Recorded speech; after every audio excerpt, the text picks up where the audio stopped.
Hi, it's Sharon from SharonTheReader.com, and I know I like to post one every month, but I will be honest with you, I've had a very ongoing conversation with a person who I don't know a lot about. I did admire in one movie that kind of stuck with me because I would have been a kid when I watched it. It was a black and white movie, and his name was Richard Burton. And if I was listening to someone doing a channeling on Richard Burton, I don't think it would interest me much. Although I think from what I saw in the movie that I liked, he was, to me, probably one of the best actors of all time. But as you know, my favourite actor was James Dean. So, let's start at the beginning, because it has been ongoing, and it's been ongoing virtually daily, and taking notes has been very difficult, and trying to put them in a chronological order for you has been even more difficult. But I would urge you to listen, because it's probably, I feel, one of the most fascinating conversations ever. And that's what I would actually call it. It was like a complete conversation. It wasn't just him telling me things. It was him explaining and also asking questions that he already had the answer to. I will say the first thing that he said, and I didn't know it was him, I just heard a very upper class voice speak to me. And he said, "I see you do the same thing that I did all my life." And I had no idea what he was talking about. And he said, "You have a habit of touching your ear when you're either stressed or you're trying to concentrate." And I don't know whether he touched his ear or whether he didn't touch his ear. But he said it was something that he was always very aware of and tried not to do. So total points for that. That is something that I have done from childhood. So that was how it started off, and I thought it was kind of like funny, I suppose, that anybody would pick up on that, because I realised I've done it, and he obviously had realised he had done it. So that was his introduction for himself. He then talked about acting, and I'll be honest with you, I'm going to go through a few of the things that he did talk about so that it kind of gives you a layout of what this past maybe 6 weeks has been for me. He would just simply come out with things. So he talked about acting. Obviously, I would expect him to talk about that. He talked about women. He talked about children. He talked about Hollywood. He talked about his family. He talked about his wives. He talked about his lack of belief in a god. He talked about his communist leanings. He talked about so many things, and that was the fascinating thing about this, was there was even jokes being told. That's why, to me, it wasn't so much like a channeling as sitting down and having a conversation for maybe 2 minutes one day, and then maybe the next day you get 10 minutes, and it went on and on. So it may be lengthy, but I would urge you, listen to the man and listen to what was said. He said, "You read different books than I did, but I see you like poetry, as did I. The one thing about poetry is that in so few words a world is created that can take an hour and a half on stage." It is true, I do love poetry, and it is true, my house is coming down with books.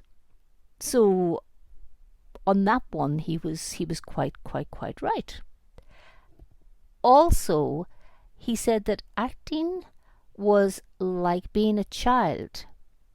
Great actors have the ability to become like children but then their maturity for the lines and the words have to meld together to create the character, because the character would not be childish.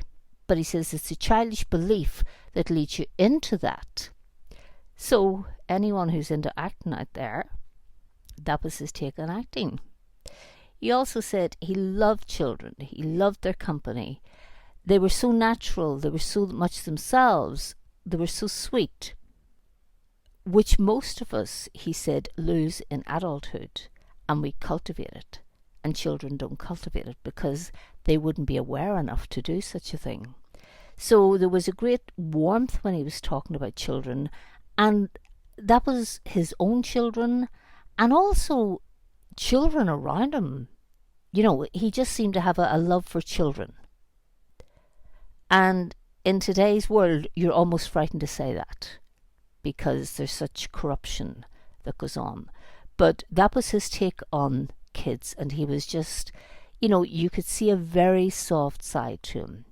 And he didn't appear, to me to begin with, when he was talking, to be a person who would have a very soft, sentimental side.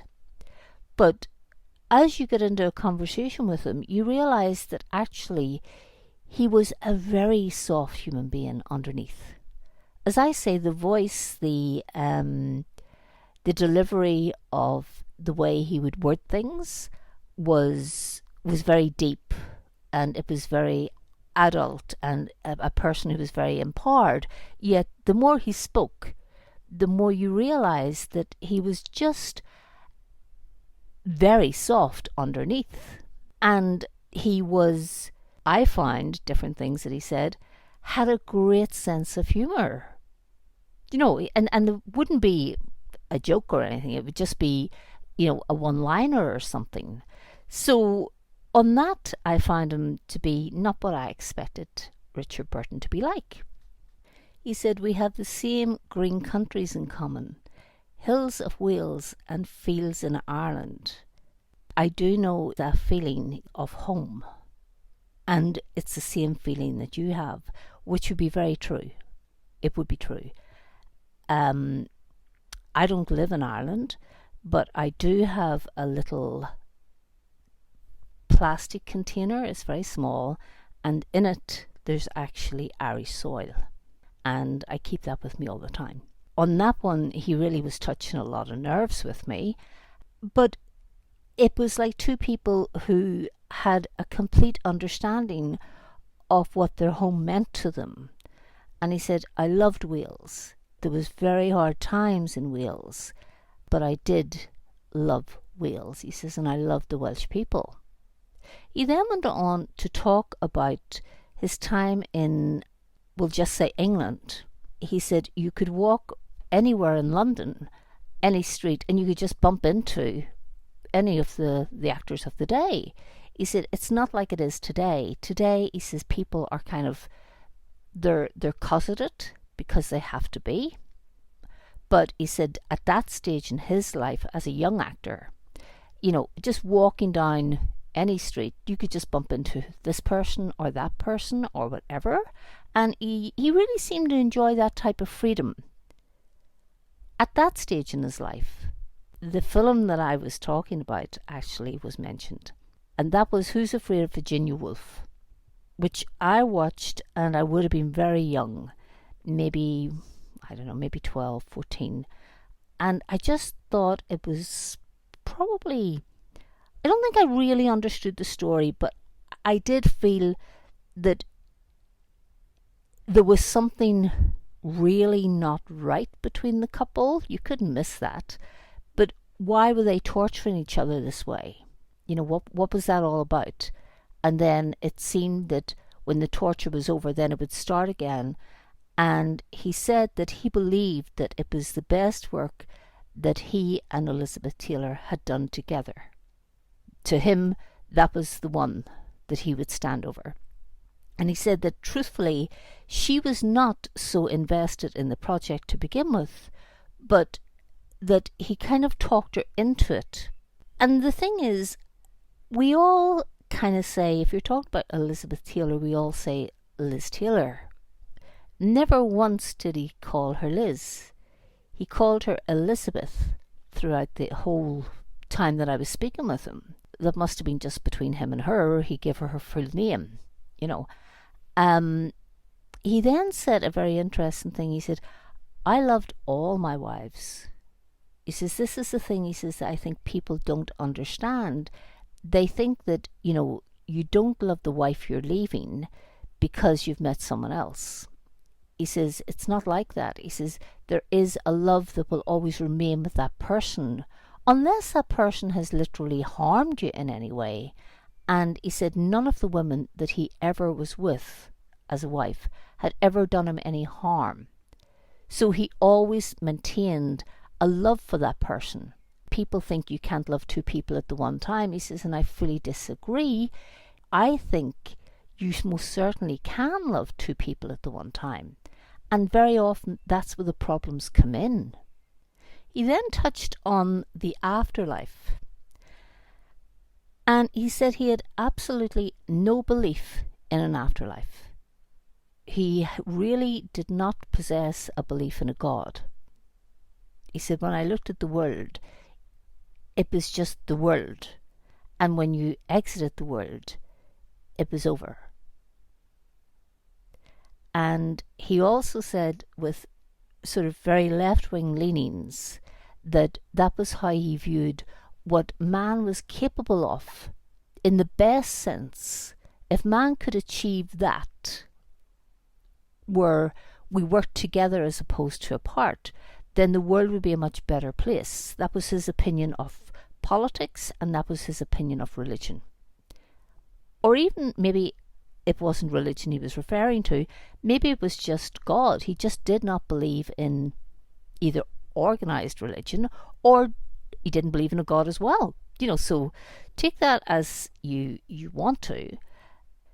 He then said that though he had no belief in an afterlife, and it made no difference to him whether there was or whether there wasn't, because as far as he was concerned, he had made up his mind there wasn't, and this was the world we dealt with, and this was the world we lived in.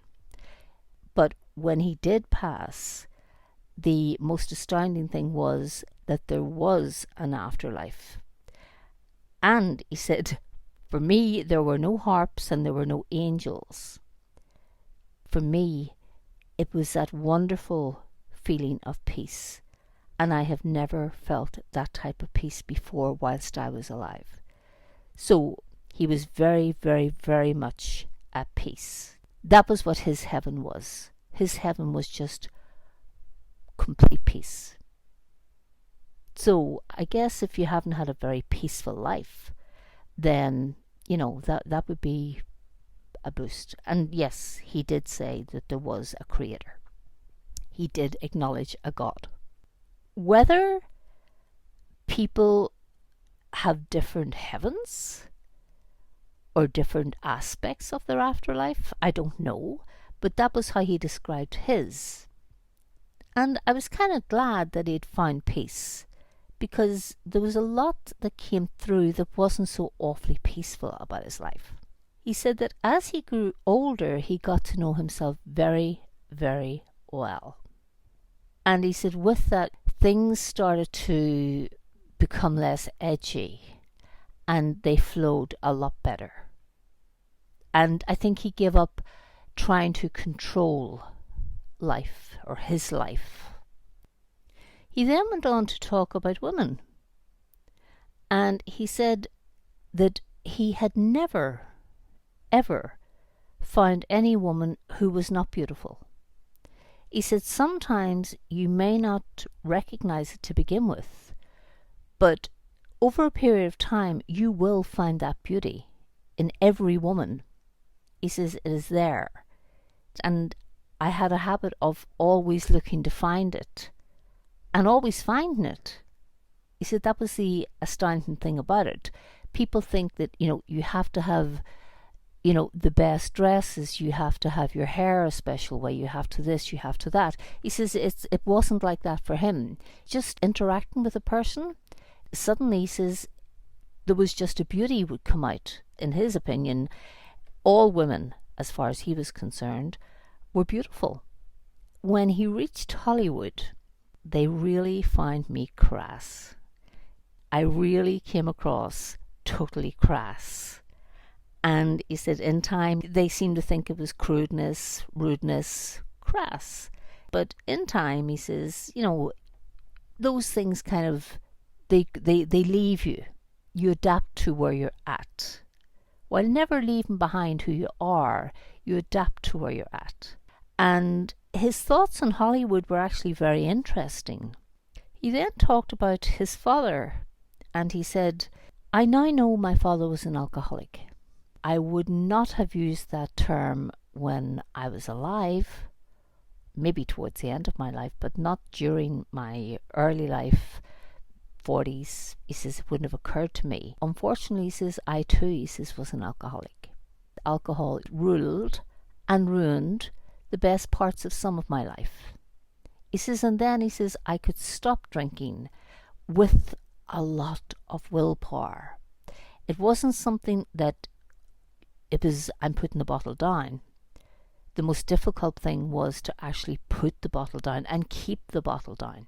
He seemed to come from the opinion, and I'm only giving you opinions here, these are not my opinions, but he did seem to come from the opinion that it was a disease that was a hand-me-down disease, that it was, you could inherit it, although not everyone would, but there was that thing that it could be inherited. Personally speaking, that's not my viewpoint. I disagree with that entirely, but I'm just giving you what his thoughts were. He said with women, much as he loved the women he was married to, he could close them off very quickly. He could disengage from them. And I don't mean leave them, I mean just disengage from them. And it used to drive Elizabeth absolutely crazy. She really couldn't handle that. Because I was the person I was, very often, he says, I would use it. I would use it against her. For no reason. We didn't have to have an argument. He says, I would just decide. I haven't much to say, and I'm not really much interested in what you're talking about. So he considered himself quite cruel at times. And he says that's something that he really was unhappy with in himself, but it was a part of himself, and it seemed to be something he didn't have control over. And then at other times he said it was not a problem at all. He got on exceptionally well with the people he was with and the people he was married to and his wife of the time, and it wasn't a problem at all. But there were times he just cooled off and just went into himself. Yeah. I'm reading different things that I wrote down different times. When he said, I loved all my wives, he actually was laughing. But it was not a joke to him.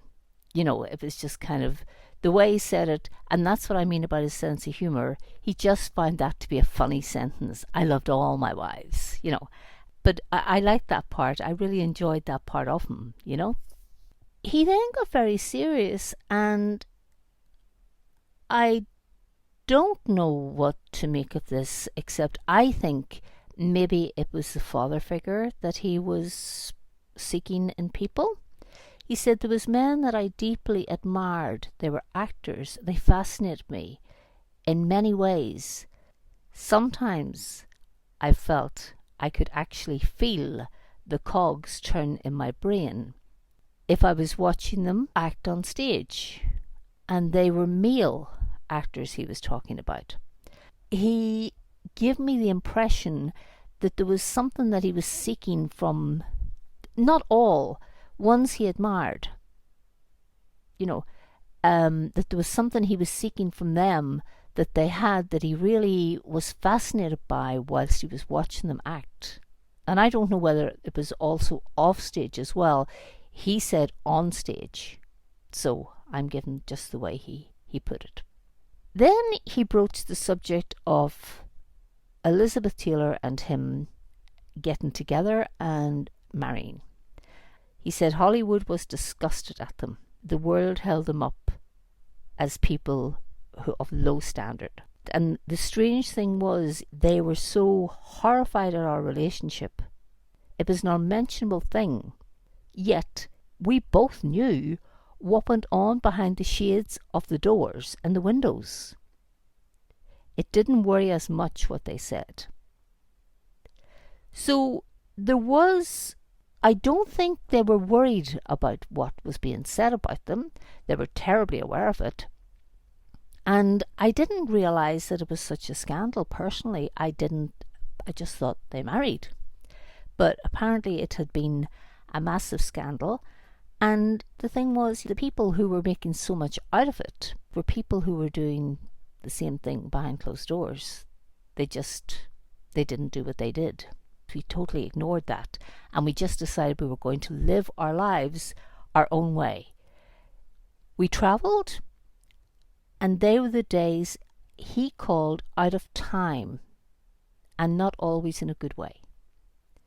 So what I got the impression of, and what he kind of showed me in his own way, was there was a lot of travelling on ships, boats, whatever, right? But there was also a lot of drinking being done. And then there was also a lot of laughter being had.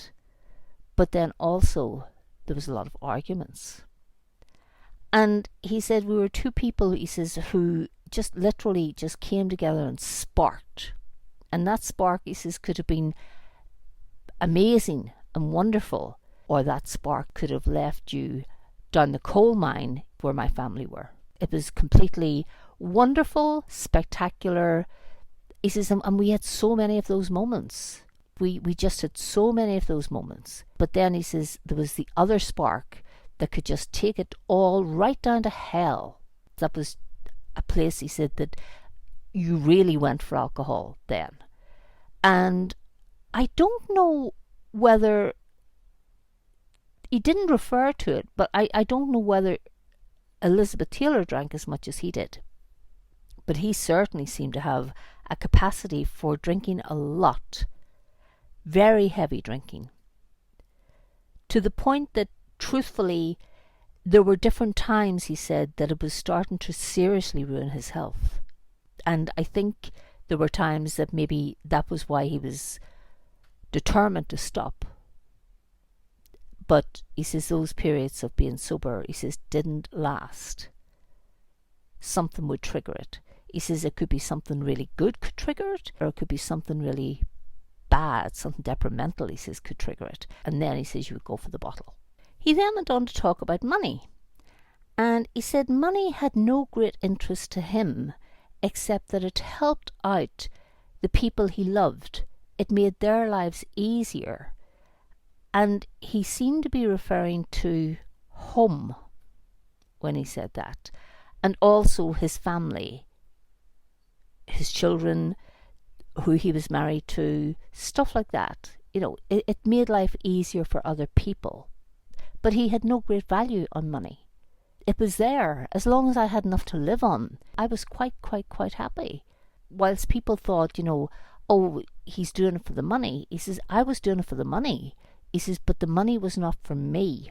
I didn't need massive houses. I didn't need that glorification that comes with a lot of money. As far as I was concerned, as long as I could support and help the people who needed it, I was happy.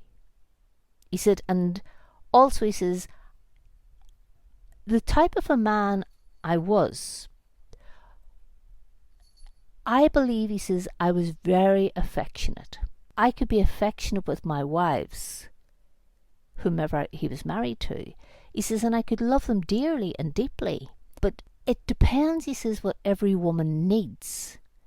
And the thing is, he says, when you're with Elizabeth Taylor, for instance, Elizabeth loved jewellery. So for me to buy her jewellery was my way of showing her. I could tell her I loved her, and she knew I loved her. He says, and this is not diminishing, he says, my other wives. He says, I'm just giving you for instance, because this was probably one of the ones most known to the public. But it was just a matter of showing her that this is how much I value you. Another thing that he did, which I thought was quite funny, is he uses the word darling a lot. Or occasionally you'll get my dear. And I thought that was kind of weird and funny, and I suppose eloquent, you would put it. But suddenly you're having this conversation, and it's, you're one-on-one with someone, and they say darling, and you go, where did that come from? Or my dear, and then you feel as if you're back at school. But having said that, he was very charming, but very real. And I think that was the thing that probably surprised me most, was he was very, very real. We were talking, and he said, diamonds mean nothing to you. And I said, no, actually they don't. Personally, I don't like diamonds. I don't like shiny stones. And this is quite true. For me, if I was being given a gift and you suggested a diamond or you suggested a crystal, I would have the crystal. That's my thing. I never liked diamonds. I find them showy. I find them, and maybe I shouldn't say this in a podcast because it's going to hurt people's feelings, I find them a little bit sort of grandiose. They just don't do it for me. But crystals do. They work for me. Also, he says, I don't see any gold in your jewellery box. He says, there is no gold. No, it's all silver. And he says, yeah, you are strange. Which I find strange. But nonetheless, I had to laugh at that. He says, I've never met a woman who did not love diamonds. He said, I should be so lucky to have met one. So we both laughed over that, And also he talked about going home, and that was going home to Wales. And he said he loved going home. You have that feeling, he says, of being wrapped, just wrapped like a child in everything you know. And you should go home more often. Because he says, you feel the same way about Ireland as I felt about Wales. He says, and I feel it from you. And it is true. I do. And I do miss a lot about home. So on those subjects, there was like two people having a very deep conversation about what was important to them. And without me having to say anything or very much, it wasn't even what I would consider channeling someone, as to sit and having a conversation with someone, because it was read both ways. He fed back to me what he saw, which was not something I've experienced before. Moving on to the ending of his life, he said, I'm glad I lived the end of my life in the place I felt most was like Wales. He said, I loved it there. It reminded me of home in so very many ways. It was always the place I went to and took refuge in, and it was where I ended my days. And he said the end was not so terrible. People think the end must be horrific. And I have seen people, he says, have horrific deaths. Mine was not horrific. He says there was a lot of things were starting to shut down with me, but he says the end itself, he says, came quite peacefully. In a place, he says, of beauty, and a place of peace, and a place that made me feel like home. And it reminded me so much of Wales. Also, he says, I was with a woman who loved me, and who knew how to love me, and the type of love I needed at that point in my life, which was quiet, which I could go into my place and close her off, but not because I wanted to close her off for any reason to get a reaction out of her. He says she just allowed me to be me. That was one of the beautiful parts of the end of my life, was to be with that person. I had had all the excitement. I had had all the ups ups that come with my profession. He says, and also with life in general. And I had had all the downs that come in everyone's life. And he says, in my career, he says, because I really did some terrible movies. But I think, he says, I always managed to pull it together for the stage. There was something about the stage that really inspired me, struck a match for me. There was just something, he says, that worked on stage that I didn't always get in film. But I wouldn't put one in front of the other. So that was interesting. And then he said something that I have at the end, and I've actually saved for the end, although it was said at the beginning when we were talking about books. He said, one of the biggest loves in my life, he says, was words. Words are so powerful when you're reading them, when you're writing them, when you're using them. Plays are so rich, books are so rich, he says, and poetry, he says, is amazing because it is diluted into a tiny capsule of words with the meaning of the entire world. And he said, you must understand that, because I would joke about Irish people, and I would joke about the fact that they drink too much. But you had wonderful writers. You had Joyce and you had Beckett. You had powerful writers. And it must be something, he says, you take great pride in. He says, and I know it is, he says, because you have a tiny, tiny little statue of James Joyce in bronze. And I know where it sits. And actually it sits in a box. It's not on display. It was something that I really wanted. But no, he already knew that one. So I guess he's right. Words are powerful. And we put them out and we spew them out day and daily, and meaningless words. And, you know, just think of how many words we use in a day. And then think of what were the important words we use in a day. And I think that's what he was really getting at, was great writers and great poets and great playwrights and screenwriters. They use words and they know why they're using that word as opposed to another word.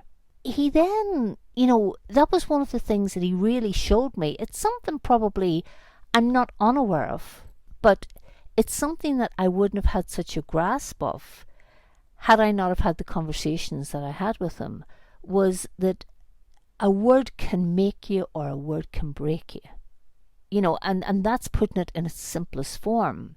Someone saying, I love you, whether it comes from a parent or your lover or your partner, it has so much meaning and it is so rich and it stays with you and you grow with it. You grow from it.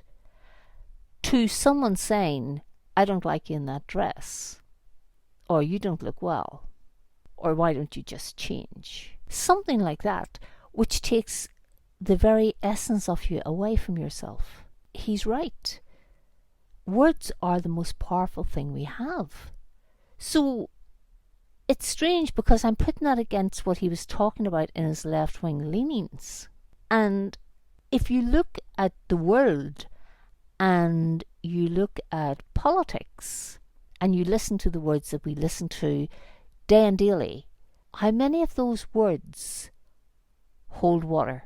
And yet we will put governments in place by the words that they feed us.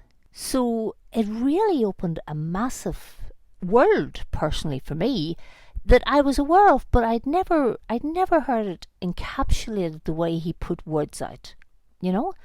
And the beautiful thing about it was he had such an appreciation for them. And for someone with that type of a mind and that type of a brain and that type of a talent, even though I can honestly say I only ever saw him in one movie, and it did blow me away. I will be honest with you, the fact that he would pick someone like me, and I'm not putting myself down, I'm just saying, the fact that he would spend so much time with someone like me, laughing, joking, but then giving the very best of himself, the richest part of himself, the most private part of himself in conversation, to me was probably one of the most valuable things that I'll ever have. And I'll always treasure it. And I think he's quite right. I probably should go home a lot more, because I do love Ireland. And when I left, and I have returned a few times, it's not like I haven't been home, but it changes each time I go home, but it still stays the same. So I think he touched a lot of things that the both of us had in common, but you don't think you have things in common with someone like Richard Burton. Least of all, I have to say, the fact that I touch my ear when I'm either stressed or when I'm concentrating. On that one, I hope I didn't bore you, because he was not a boring person. He was a very rich person, and I mean he was rich. And the amount of time that he took to explain things, to talk about things, to just drop words, was, for me, it was an honour. And I'm being honest with you. I just want to share things with you that to me are valuable, that are given to me free of charge, and that I can put out to you. And I hope you get the enjoyment from it, the richness from it that I got. So, on a lighter note, for any new subscribers, you never go unnoticed. I may not always mention your name, but you never go unnoticed. This is not a big channel. It was never meant to be a big channel. It's for those who want to know anything I can tell them. I hope what I told you today kind of makes you think a little bit, you know? And beyond that, all I'll say is the weather here is really nice today, and it's been nice this past few days, actually a few weeks. There are no complaints there. The garden needs done. At the end of the day, just do what I always say. Just take care. Look after yourselves. Look after each other. Be kind. And I will be back with another podcast when I have one. And I'm sorry this one took so long, but I think it was worth it. Take care. God bless. Bye.